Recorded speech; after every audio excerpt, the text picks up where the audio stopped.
Hi friends, ఎలా ఉన్నారు? ఈ కాకినాడలో కూడా బ్లింకిట్ యాప్ వచ్చేసిందండి. మనం అందరూ కాయగూరలు అవి కొనుక్కోవడానికి. ఈరోజు నేను శాంపుల్కి ఆర్డర్ చేశాను. స్పినాచ్ అండి, కొత్తిమీర అండి,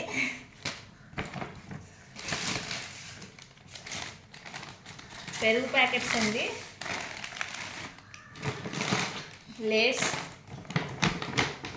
గరం మసాలా, ఆనియన్స్ అండి.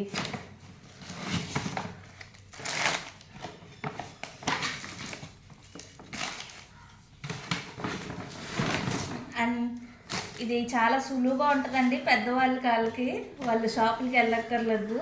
వాళ్ళు వెళ్ళి మనీ కూడా కూపన్ ఉందండి. ఫస్ట్ టైం యూజర్స్కి 50 రూపీస్ ఆఫ్ ఇస్తున్నారు. 300 రూపీస్ పర్చేస్ పైన ఫ్రీ డెలివరీ అండి. డెలివరీ ఛార్జెస్ కూడా లేవు. ఐటమ్స్ అన్నీ కూడా ఫ్రెష్గా ఉన్నాయండి. ప్రైజెస్ అన్నీ కూడా నార్మల్ మార్కెట్ ప్రైస్కి ఇస్తున్నారు. Thank you friends.